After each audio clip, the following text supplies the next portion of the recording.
Hi there. As you may well know, the new iPhone 5 has a new Nano SIM card.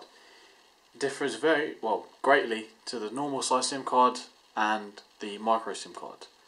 So, just going to quickly put mine in.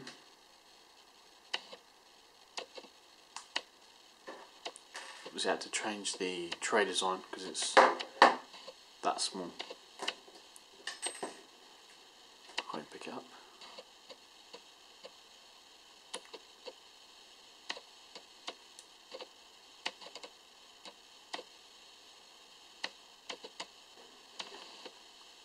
Just put that in.